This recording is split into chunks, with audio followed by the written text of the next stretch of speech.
Couples are no longer Googling the same way they used to. They're opening ChatGPT and asking who they should book for their wedding. And most wedding vendors have absolutely no idea if they show up. Hey, friends, welcome back to our podcast. Whether you're a wedding vendor, a photographer, a planner, or a creative business owner, you felt like visibility is getting harder instead of easier. This episode's for you. So, today we're going to be talking about why PR is broken, how AI is changing who gets recommended, and what actually matters if you want to get found on tools like ChatGPT. And we're really excited about this one because we're joined by someone who's been deep in this space before most people even realized it mattered. And welcome to the podcast. We're so glad that you're here. Thanks so much, Kim and Caroline. Can't wait. So, for anyone who's listening who doesn't know you yet, can you tell us who you are, your background, and what you do? Yeah, my name is Jon Mest. I have a technical background by training, data scientist, kind of computer science type work, although I spend most of my days now in the sales, go-to-market, and operational side of our business. Really, what we do and what we focus on is helping brands to set themselves up for success in this new world of AI and AI visibility. And so whether that means branding, understanding how to get yourself out there from a PR perspective, whether that's actually just like, does SEO matter? How do I get found in Google and other tools? Like, that's really what we focus our time on. And so my background is really, like I said, more of a technical role, but now our team is kind of really starting to solve and identify problems in a non-technical space, but really helping everyday brands to succeed in this. So, you said before that you think that PR is broken. Can you explain that? Yeah. So if you've ever worked with, called the traditional PR agency in the past, what that means is you walk into a really fancy New York City office. They give you a nice fancy water bottle. They treat you really, really nicely. And they sell you on this grand vision of what you're going to do with your brand and how you're going to get this amazing exposure. And all these things are going to do for you. And by the way, we're not anti-agency. We think there's a lot of value to having these agencies. But in that way, what they're charging you is a very large price point. And what they're doing is because they have relationships. And that is something that all this business has always been built around, relationships. Oh, I can call my buddy over here at Vogue and they can just, get me into the right pages for the next magazine. Like, that is what PR agencies do. Now, to the average business, even whether you're have $100 million in revenue or $5 in revenue, sometimes you kind of just want to tell your own story. You want to kind of figure out ways to get your brand out there that doesn't rely on translating your brand to a salesperson in an agency who then probably passes your brand on to a kid out of college who then actually go do the pitching and do all the work anyway. And so what really ends up happening is that message, that the kind of passion for your brand, what you do, why you do what you do, why you love kind of your business, it gets lost along the way. So to the journalist, they're hearing this pitch and they go, oh, okay, interesting. But when you're telling it yourself, that really is a defining moment for the brand and for what you can be doing. And that is really what we focus on. So we built almost like I call it an efficiency tool. It helps brands that want to tell their story and get their story out there to the press, but don't really know how to, find the right journalists, write a good pitch. How do they know how to kind of make that concise and sound good? How do they find that pitch hook? That's what our system does. Is an AI-powered software to help you do that. And that's really what is broken about I say the TPR is broken. It's that there's just this missing connection between people that want to get press for their business, but can't necessarily afford or don't want to pay for that highest tier option of the kind of the fancy PR agency. Yeah, and that's awesome because I feel like we do want to tell our stories ourselves, but is the way that we're actually telling our stories the right way to actually bring in people's ideal clients? So that's amazing that you have a software that actually helps you create the best pitch as well too. Absolutely. It's really about, it's storytelling. People come to us and say, oh, I just press a button and it goes. I said, no, our system does not work like that. Really what PR has always been is it's storytelling. And so, yes, you can pay an agency to do that for you, but we find more and more, it's even more powerful and more you'll get even more success by doing it yourself and kind of giving that passion and energy through your pitching and through your relationships. Totally agree. I mean, we tell our audience you have to be that person in your business before you can afford to hire it out. So it's great that you're able to give people a bridgeway to being able to do it themselves. Absolutely. So how is AI SEO different from traditional SEO that people are more familiar with? It's a very common thing to go out and learn more about this, to say, oh, SEO is dead. It's not dead. That is a really silly thing to say. That's what maybe people want you to think so they can you can get you click on your headlines and learn more about what they're selling you. But SEO is not dead. The core principles and the core tenets of SEO, why does this search engine optimization work, is that you as a brand are giving authoritative information and content out to the masses so they can understand more about a topic they're searching for. That is it. That is what SEO does.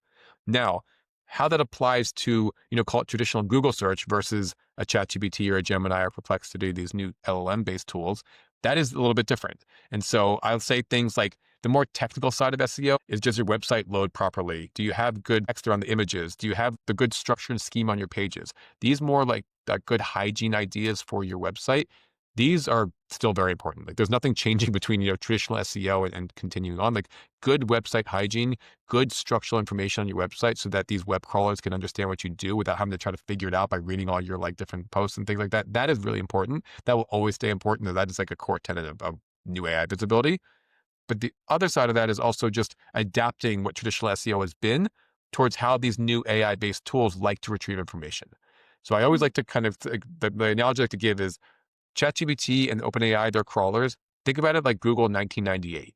Like it is so in its infancy, is not very good at going to your website and understanding what you do. They're not very good at that. So what can you be doing to help inform them and give them the kind of power and the information to understand more about what you do without requiring them to, to read 800 Instagram posts and all your different blog content and everything else? It's like, well, how can you be really simple and like build your authority with them without having to, again, like I said, go through all these other steps? That's how things are now different. Now we can get a lot more into detail about what that means, what the implications of that are, how you should go about doing it. I love giving practical examples here for your audience. I can't wait to do that. But like the core principle is just these tools are answer engines. They're trying to give out answers. The old traditional search, the search engine is trying to give you pages to click on to learn more information. So when you understand that you're trying to optimize your content and your information for being the answer, you'll understand why like some of the things we're going to talk about today are so important where they might not have been as important previously when you just traditional SEO. That's totally fair. And what kind of like signals are AI models actually like paying attention to when they're deciding who to recommend? So, I mean, as silly as it sounds, it's actually very, very true. Like, think about what questions are your customers asking. So you mentioned out there in the start, okay, I need to pick vendors for my wedding. I need a photographer for my wedding. Now, great. If you're a photographer, you should probably have content around like you're looking for a photographer for your wedding. Why you should choose us? Like kind of almost ask the question and build content around the questions people are asking. Because if the AI crawlers go out and trying to find, okay, somebody asked this question. Where's the best information about this topic? Oh, you have an entire page that just asked that question in the H1 title, like the header of the page, and then answered it really succinctly and nicely with good information, good answers, great detail. Okay, I'll just use that page. I'll just recommend you like purely because you just gave me really good information that I could consume really easily. Now that's like the surface level. Obviously, you have to have good information and be a reputable business to do all this.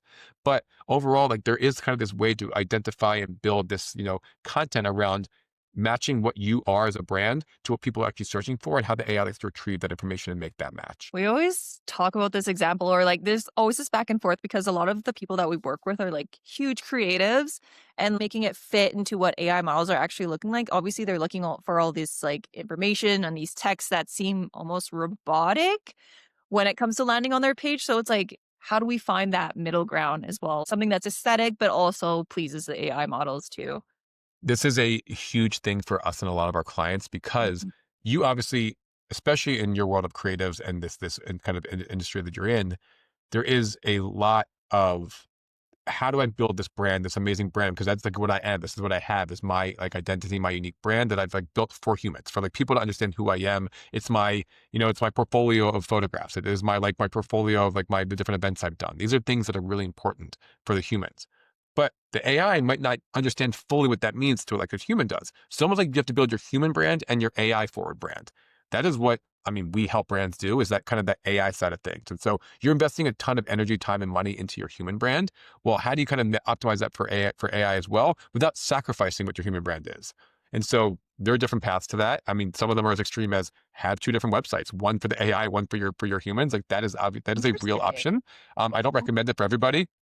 I don't recommend it for everybody because frankly, like it kind of can detract from what you're trying to accomplish. But there's a whole school of thought around how you should have a separate website directly for the robots, basically, because that will help kind of feed information to them about you. That's an option that we work with some of our clients on. And the second part of that is just how do I just obviously if I'm going to write content that's optimized for AI crawlers, how do I make sure it still reads well to a human? That's very much more of like an art than a science. But we work with our clients every day on that. It's really, it can be very effective. And so there is kind of different ways to play this, but ultimately you're right. Like brands really do matter, and you don't want to sacrifice that thing you built, like built so much credibility on over the last 20 years with your human brand, just because you want to like optimize a little bit in the AI. That's wild. I never heard of that. Creating two websites. I'm like, oh, huh. That's crazy. Yeah, it's not. I mean, it's not for everybody, but there's a path towards kind of a building a authority in a way towards the AI that doesn't require you to like sacrifice your own website. I'll give you an example. Like some of the certain crawlers from these LLM based tools are not very good at rendering JavaScript. So for a lot of creatives who build very nice websites that have all like graphics, interactions, and video, and like these crawlers won't render JavaScript. So if all of your content, all of your information is behind this like animation or something on your website, it's never going to see the information. So Mm, like if it doesn't even see it, then it's not going to know to reference that. So there's a way to either put that in alt text, figure out a way to kind of put that in the scheme of the page. There's different things you can do technically to your website to accomplish the goal of the AI understanding what you do and the human still seeing it. So again, like mhm, there's different ways you can play this, but ultimately, yeah, you just want the AI to understand who you are as a brand as quickly and succinctly as possible, because just like a search engine, just like anything else, these AI tools, they're looking for information. If it takes them a while to find it, they're just going to move on, go to the next page. Like you actually really have to make like this speed to information really, really valuable to them. mhm. So where does PR fold into this? How does that help your visibility in terms of AI? So overall, the AI likes to think of a brand as like, okay, why should I recommend this brand? Does it have an authority in the space? That's kind of how they think about these things. So that word authority is can be used in a lot of different contexts when it comes to visibility. Now, in the world of traditional Google and SEO, there's always been this idea of authority through this backlink profile. So I'm good, and so the Vogue magazine and Men's Health and Wall Street Journal all think I'm good. They give me a backlink from one of their articles, and they're a really good website. So if they give me a backlink, then I must be a good website. There's this whole backlink kind of mesh network profile that builds over time, and you get things like domain ratings, domain authority, like these different scores from these different vendors. They have them. Basically tells you, okay, how authoritative is your website? And it's very algorithmic. Like nobody knows the Google algorithm, but for the last 30 years, people have been hacking it and kind of have a good sense of how to like build that authority over time. Now, when it comes to AI models, it's very different. And so they don't use that same idea of backlink profiles, but they do understand, is your brand being mentioned out there? So they're kind of like have their own way of scoring authority. And so while the actual like backlink from the Wall Street Journal may not mean as much as it did before, the actual like mention of your brand out there and from a reputable source is still really valuable to prove that you're not just good because you say you're good because this other reputable source also says you're good. And so that same concept still applies. And so when it comes to PR and visibility, it's definitely a large component of it. So obviously you need to have a good business. You need to be able to tell the AI what you do, how the information that you have, all those things are really super important. So there's no like one's not more important than the other. You have to have a baseline understanding. Is your business real? And is it reputable? Now, once you have that, the more brand mentions you can have outside of that are always going to be additive to the AI thinking, okay, they are good because these other places say they're good. I always recommend if you're unclear about this, search and go to ChatGPT or any of your tool of choice and say, like, if you're a florist in St. Petersburg, Florida, like, what are the best florists in St. Petersburg, Florida? And if it doesn't list you, say like, why didn't you list me? Just follow up with why didn't you list my business? And it might say, oh, well, I used this blogger's like top 5 florists of St. Pete to make my decision because I really trust this blogger and they're really good. And we always like think that they have good information. Well, if you're not on that list, you as a brand can be like, okay, well, here's a PR opportunity for me. Reach out to this blogger, see if I can get onto their list because I really am one of the best florists in St. Petersburg, Florida. So like that's a way you can like kind of interact and learn about this. But then like it's going to tell you like these different like things and like, publications that matter. And so as a brand, you can really kind of start to lean into, okay, I'm not going to get printed in, I don't know, a major like magazine or wedding company maybe like right away. Maybe I need to find maybe a more localized approach. So this is kind of a way to kind of identify what that could be. It's actually learn what the LLMs are using to describe and answer the questions you care about most, and then reach out to those publications and see if you can get yourself listed. That's actually brilliant. I didn't even think about that.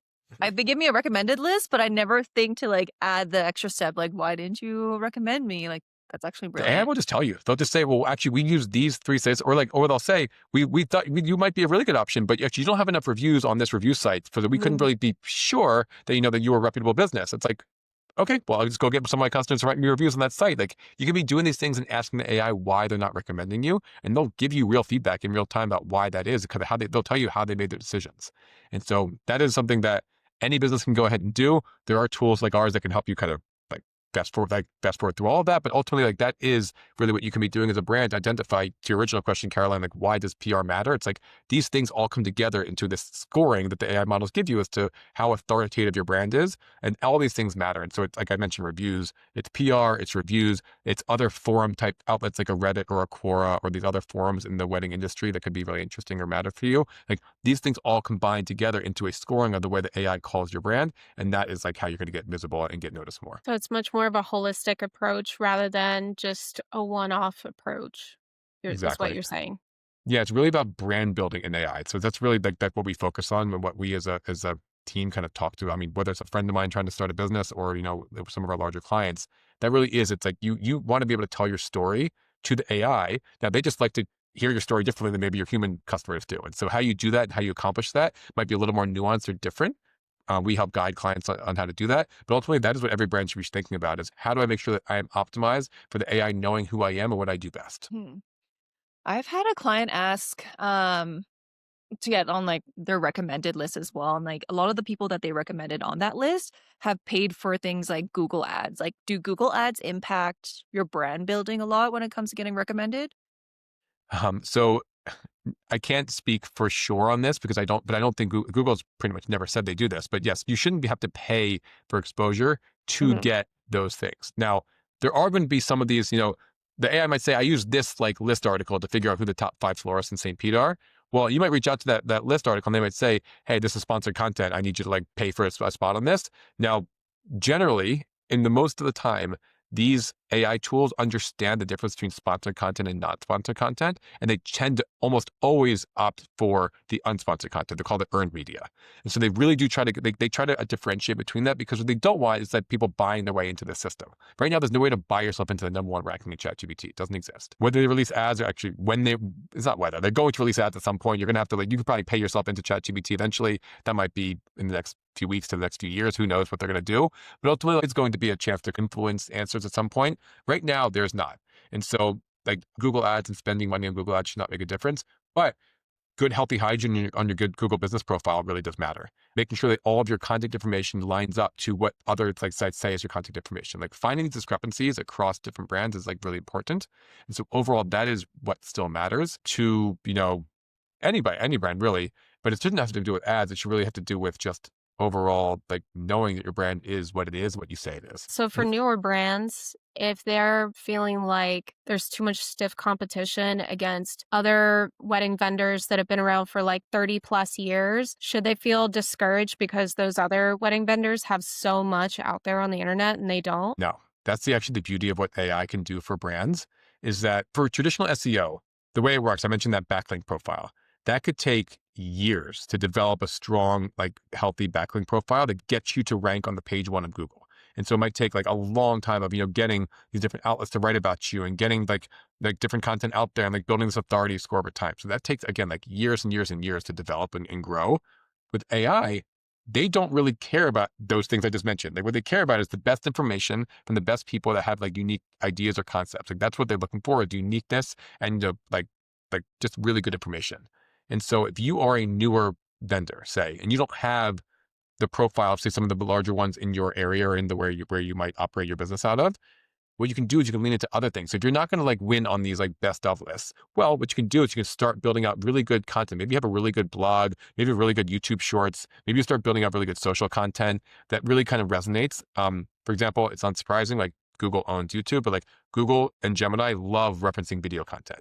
And so like these are things you can be doing right now that really does kind of influence like how you are doing as a brand in these areas. We have clients that are like up and comers in an industry that they're like completely not like their companies that are spending millions of dollars more than they do on marketing every year. What they end up finding is that doing things like podcast interviews, getting posted to YouTube, or kind of doing smaller blog type articles, and then kind of doing like kind of building their profile up over time can start up competing their competitors. So Google's AI overviews. If you ever search for like what is like the best blank or whatever, it'll give you that overview at the very top of the Google search page that says like, here's our AI answer to your question. Now, those answers, it depends like on what study you look at, but at minimum, over 50% of those AI answers come from non-page 1 links. Meaning you're not even the top 10 website on those when that search term gets you in that AI overview. You could be on page 7 and still get into that AI overview if you have the best answer to that question. And so more than 50% of the answers on those AI overviews are not from page one. They're from pages 2 through whatever, 1,000. And so a brand can tell you, like, okay, so I have a website that does not rank nearly well enough in traditional Google search to be on page one.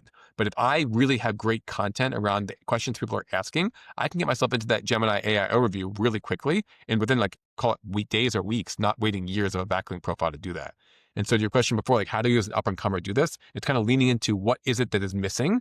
How can I find out what kind of content, information, like things are missing from my area, and then make sure I'm filling in the gaps with information and like that makes me feel really authoritative.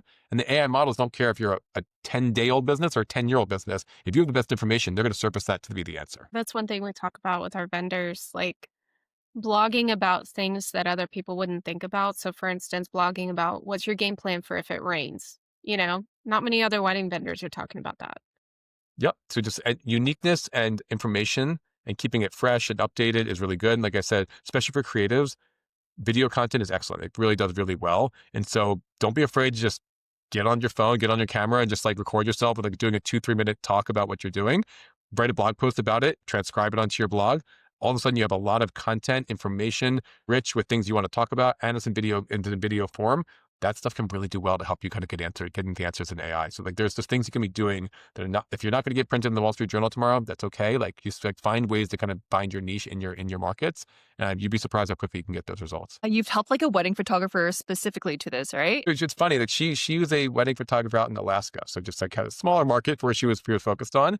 Actually, she was funny because she was a wedding photographer for a long time and she retired into being a marriage counselor. So like because she'd just seen so many people grow into like this thing where she became like a midlife marriage counselor, which is always like, they're quite entertaining because she's seen people get married, grow over time and realize that there's like kind of this missing point for like, for midlife marriage counseling. And so anyway, so it was an interesting way to kind of get her brand out there as like this unique perspective. Okay, I've seen the wedding industry for decades. She actually was helping her daughter take over her business. It was like a really kind of fun, interesting like way of doing this. But she wanted some exposure. She wanted to like explain like what was happening, why she was transitioning into this new role, like why like all these things were happening over the events world. And so it really was a unique way to get her brand out there to tell a story that was not just I'm a great wedding photographer. It's like, no, I have a story to tell. Here's something that could be interesting. It goes back to the idea we talked about at the beginning when it comes to PR is, are you telling a good story? Will people care about that story? Will that audience potentially like really enjoy hearing that story? That's what really matters. And so the way to get press overall is still to do that storytelling. So when it comes to being like a wedding photographer, of course, you have to have a good portfolio. You have to have good strategy and good event planning. You need the basics, of course, to like do these things. And there's a lot of technical SEO things as well. Like I mentioned, your Google profiles and other stuff. But overall, when you kind of create this like holistic view of your brand, like how do you stand out? How can you be unique? That is really what you can be focused on. And so that's going to be you lean into. We find the more you do that, the more likely you are to get that external like validation, external press, which again always leads to more visibility as well. So it's about the brand story. That's awesome. Yeah. I love that. Sounds authentic. So for like photographers or planners listening right now, what's one thing they could realistically do this month to really increase their AI discoverability? So, I mean, feel free to check out our blog. We have a lot of great content around this as well. So, we go into a lot more detail about, what are some practical tactics you can use to do this. So one I always recommend is it's never too early or too late to just start a blog or just kind of start writing content out there. Well, it doesn't have to be literally a blog on your website. It could be like I said, Instagram post. It could be on TikTok. It could be on YouTube. It could be video form. It could be written form. Doesn't really matter. Just start getting your brand out there and start talking about your brand more and getting the words out there that really match, like we talked about, the search intent of your potential customers. So if you're a wedding planner, make sure you have really good content that will they'll kind of foresee the questions your potential clients are going to be asking and then ask those questions and then answer them. So it's like almost like doing a YouTube short for like, what if it rains on my wedding day? Like, and having a whole like story about that ahead of time. So, I've experienced this just last week. I had a wedding and I did this and we had a great plan and it was even more beautiful than being outside. Like that kind of storytelling is really, really good. You can stuff it full of the kind of information you want to hear out there and then get the information out there. So information, like bad information, fluffy information, stuff that doesn't really matter is not going to help you with AI. Like you need like real substance, real things to talk about, but you can always be doing that for yourself right off the bat. And so a lot of times people are just either nervous. They say, oh, it's not going to do anything. I'm too small. It's like not true. Anybody can start. You just have to start. You have to just do it. So that's like the first thing I always tell people is just start getting your brand out there more and more through your own storytelling. That will help. From there, it's doing things like we talked about earlier, Kim, around like actually going into the AI tools and asking it like, why am I not being referenced? What can I be doing to be doing better? Like these kind of things, it's not going to be perfect, and there's going to be nuance to all of this. But it might say, oh, well, your website like took way too long to load, so I couldn't even like get onto your page to learn more information about it. And you'd be like, wait, what? You call your website person, or whoever you're hiring to do that work for you, and saying like, okay, like why is that happening? And I'm sure none of your clients would have that issue because you're that would never happen to you all. But like I think overall, these are things you can be doing to figure out where am I missing gaps. So oftentimes the things we find is you don't have enough external validation. So one thing we didn't really get to talk about today is these AI tools, because they don't have this authority backlink profile like Google does or Google has always used, they have to find a way to like give that credibility to your brand that is not just you saying you're credible. So they have to find some way, some external validation for that. And the way they do that is they need to find real humans talking about or acting like on your brand. So how do they do that? They go to review sites. So if you're a coffee shop, it's going to be Yelp or TripAdvisor. Like they're going to go to these sites and look for actual real human reviews and hear and read those reviews and see like, are you doing well as a business? Are people generally happy with your business? Google profile reviews are always really good too. So they're going to look for your reviews and see that. They're also going to look for where else can I find real humans talking and validating what you've been saying. And that's sources like Reddit, Quora, other wedding forums, things like that, that are going to be really kind of, again, these last remaining places on the internet where it actually is real humans talking. And I can trust that it's not just a bunch of like AI writing things. It actually is, real humans talking. Making sure you have really good hygiene around those things is really important. And so for any of our clients we work with or anybody really, when they say like, what can I be doing? It's really just understand like, one, like the AI will probably tell you this anyway, but like, what can you be doing to make sure that the external validation, that authority, is actually like well maintained and well understood by the AI? And if it's not, clean it up. Like, even if somebody leaves you a bad review, go and respond to the bad review and explaining why that you feel differently or why like kind of engage with the community. At least leave a positive note to the AI to see that like you're engaging, you have good customer service, all those kinds of fun things. And so as a brand, anybody can be doing that and making sure that their hygiene on those are really, really good as well. Yeah, we talk to our clients and we say there's like a seesaw effect, kind of if you're not getting published online on other places, you need to make up for it by posting your own content. I mean, obviously, both is ideal, but at minimum, you can be doing your othing. There's nothing stopping you from like writing a blog post or recording a video. And like I said, it doesn't even have to be the most high tech, well produced stuff. Just anything really works. And so, like a stroll along the street or a walk in your neighborhood and explaining things like that work. That kind of content really does work.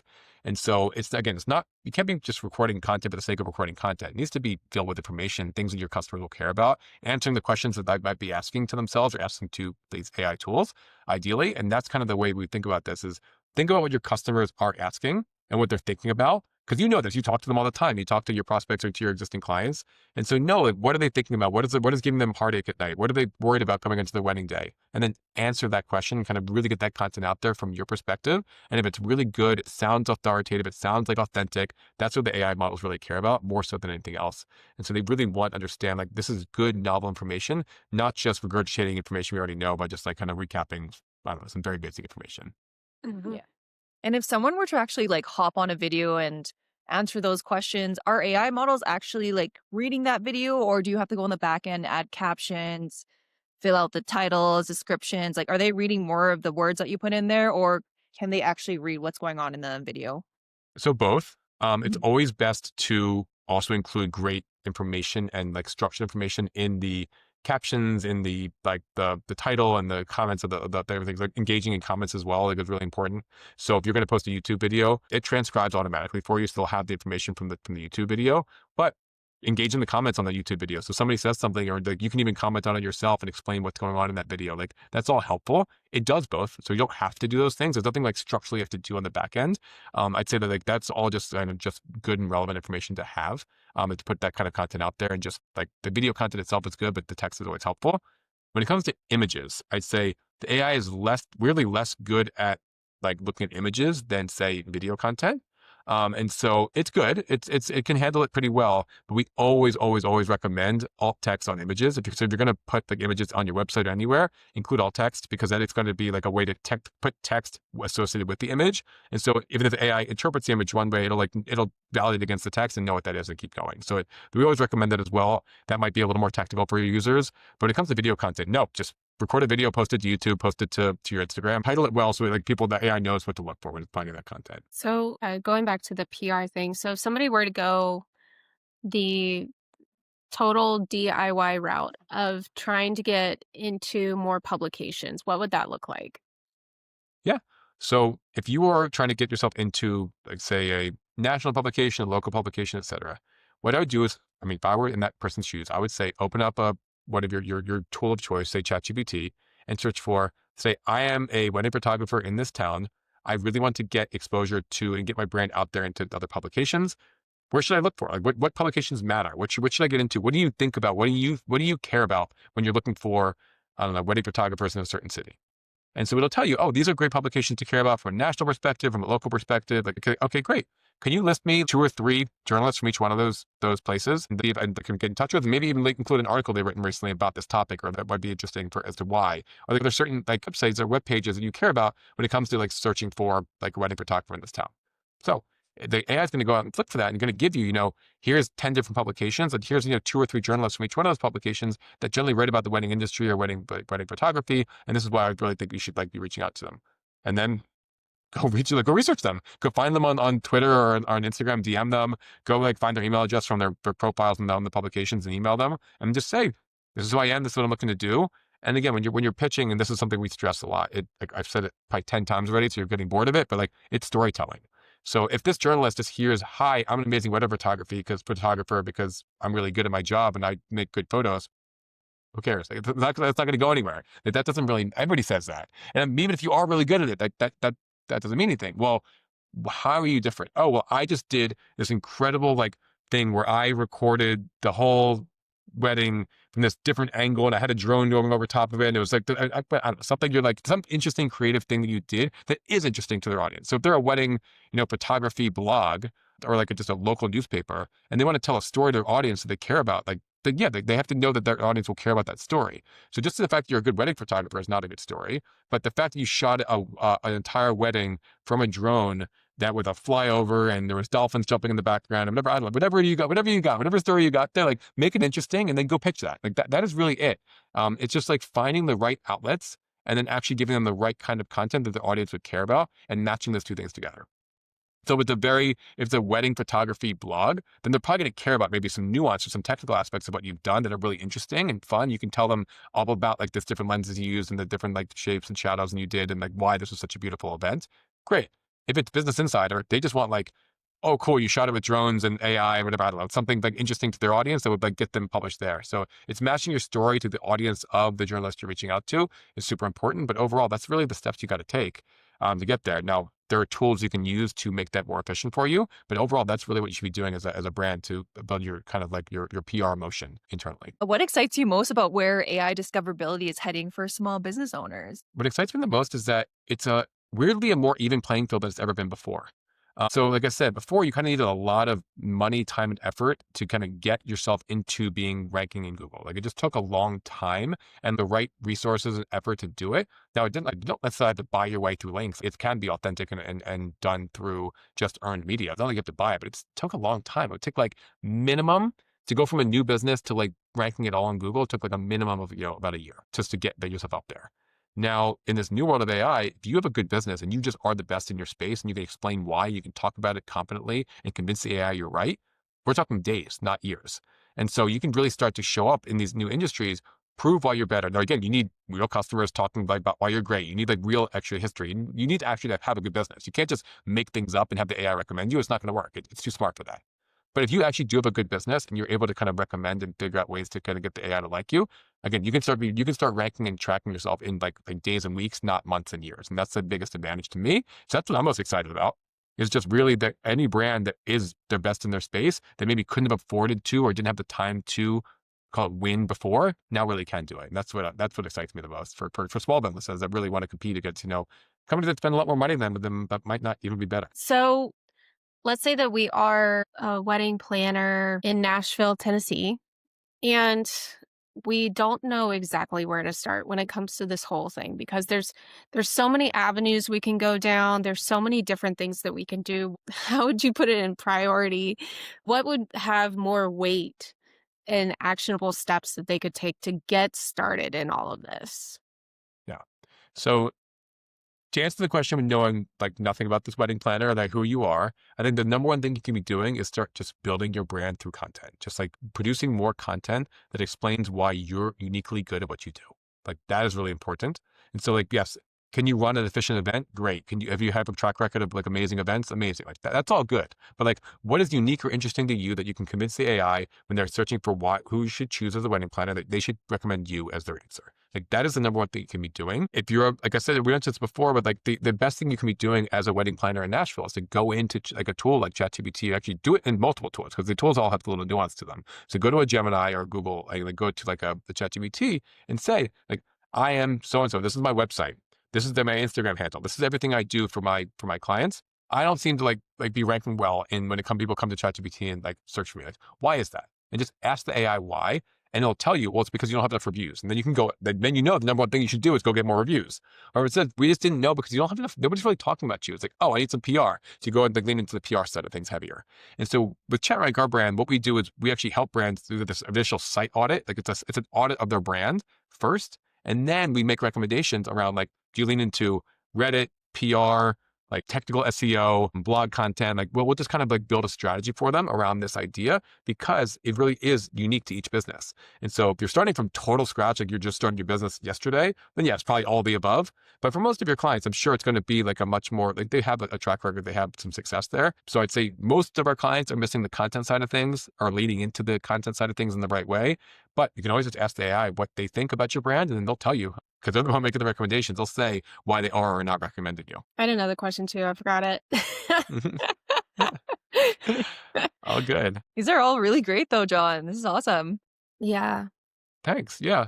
I mean, this, like I said, this is a super fun category to be in because in the wedding industry, people are really good. They really are good at their jobs, but sometimes it's hard to explain that to others without maybe sounding like you're bragging or something. Like it's hard. It's like, it's awkward sometimes to do this kind of stuff, but so it's the best piece of advice I give to our clients is just go do it. Like just go try. Start with one blog post. Start with one selfie shot, like walking down the street, like you Instagram post, like whatever it takes to get your brand out there matters. TikTok content with like the comments and engaging in the comments is a great way to get out there. It really doesn't matter. It's just about getting your brand out there and associated with your core topics. That's what every business, doesn't matter when it's industry you're in, but especially when it comes to service businesses like photography, floral planners. This is kind of a huge thing for them. It's just kind of getting the brand to be unique in an industry that seems to be, everybody's the same. Okay, I remembered my question. So you mentioned it earlier, going into the different AI platforms. So going into Gemini, going to ChatGPT and stuff like that. Personally, we prefer ChatGPT over the others because what we found is that in our opinion, it has more information because it has more users. So it's a little bit more accurate than some of the other models, but I'd be interested to hear your perspective on it. Um, I think it's kind of personal preference. I mean, you're not wrong in that like ChatGPT has the most users. They by far have the most volume going through their platform, their product. But Google still owns what 96% of search, like whatever number you want to believe now, but it's still like more than 95% of search is still owned by Google. So even if ChatGPT is a leading, LLM provider, they are still a tiny fraction of search. So I think Google still has a ton of information. It can be really, really valuable. I always think it's worthwhile to go across all the different models and to kind of see what matters. Now, if you don't think your users are using Perplexity generally tends towards a like more technical audience. Well, then don't really have to optimize for Perplexity. Like the core tenets of these LLM type products, like 90% of what you're going to do applies to all of them. But like I mentioned, for example, like Google loves YouTube content because Google owns YouTube, and they like to reference the YouTube like video content. So if you want to rank better in Google, I bet like leaning into some more video content probably can't hurt you. It'll probably be pretty helpful. ChatGPT, you're right. OpenAI does a really great job with their training data and training their models. But all the tools now, including ChatGPT, Gemini, Perplexity, Claude, Grok, they're all doing what's called a RAG search, like a live search. So when you search for best wedding photographers of Nashville, Tennessee, it is going to use its training data to understand like what it knows about wedding photography in Nashville, Tennessee. It's also going to do a live search. It's going to hit the Bing or Google APIs. Nobody really knows how they do it. It's going to basically hit these real search engines and search, am I missing something? Is there somebody that popped up yesterday that I should know about? Like, I want to make sure I'm not missing any information. So it does that live search anyway. So everybody's got an even playing field. Everybody can get into those searches. And so I don't necessarily think that ChatGPT has better information than anybody else, because at a certain point, like they're going to use this live search, and then they're going to have the ability to actually find information in real time, in which case then they're kind of all using the relatively same information. Now you could say Google and Gemini, they just released a new version of the Gemini product 3.0, which is, in my opinion, excellent. And so that really is like a great way to kind of like take advantage of what Google knows about you and what Google has in your profile. So if you use Google for your mail and everything else, they're going to know a little bit more about you and use that in their memory to kind of understand who you are too. And so it kind of is just a little bit nuanced in that way. I'd say if you're a brand, use like just go to Google, go to ChatGPT, go to Claude, go to all of them and ask the same questions. You'll probably get similar answers from each one of them, but they might be a little more nuanced than others. And I think like, I mean, there's been a lot of things written about this, and these models are tuned all the time. So I don't want to sound out of date by the time this airs, but like ChatGPT loves Reddit and Google loves YouTube. Like there's just like things like that that we just know to be true. Now, how much of that, like what that means for your clients and everything else could be is like, it just, every business is a little bit different, but there are some nuances to these different models that I think we should just lean into because people do have the preferences. We tell our clients to sign up for Bing Webmaster a lot because we hear that, like, what was that, Caroline? Like ChatGPT kind of uses Bing Webmaster as That is to backed like, by it. Yeah.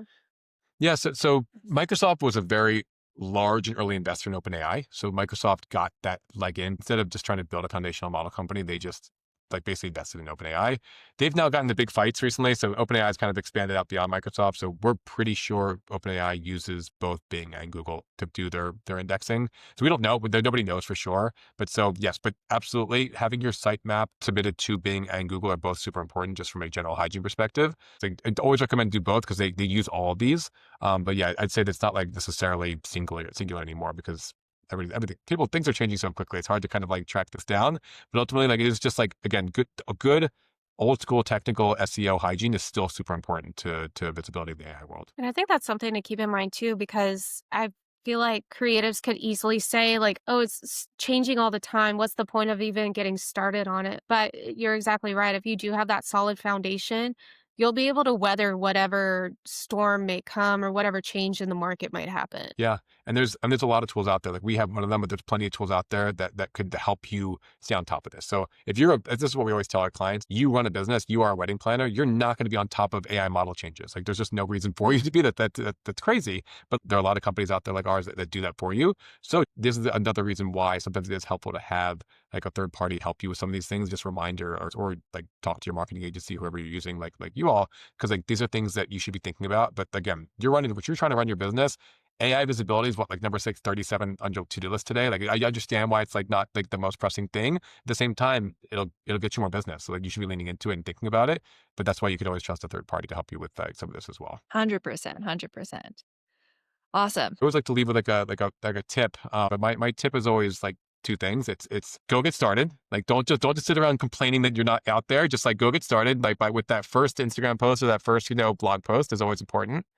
And number two is just like I said, start playing around with the model. Start asking them questions. Start asking your friends to ask them questions because again, these models do have some of them maintain memory, so they kind of know who you are when you're asking the question. So ask other people to do that for you. Go on different search engines and try these things out, and just like kind of play around with it that way and see what might be missing, and then lean into that a little bit more. And it doesn't take 100 hours a week to do this work. It really could be, spend an hour or two a week committing towards improving your visibility and your marketing overall. And I promise you it's going to pay dividends. Amazing. If you're listening to this and wondering what AI actually knows about your business right now, we create the AI visibility report, or there's a ton of different programs that Jon actually creates as well too. The PR one and ChatRank. ChatRank, yes. Yes, exactly. So we'll link everything in the show notes for you to learn a little bit more about Jon's business. Again, Jon, thank you so much for being here and sharing all of this. This was a really great conversation, and I actually learned so much about it too. Yeah, you're such a wealth of knowledge. I love that. Thanks so much for having me, Kim and Caroline. This is a lot of fun. So if any of y'all found this episode helpful, send it to a vendor friend who needs to hear it, and we'll see you next week with another breakdown of what couples are searching for in ChatGPT.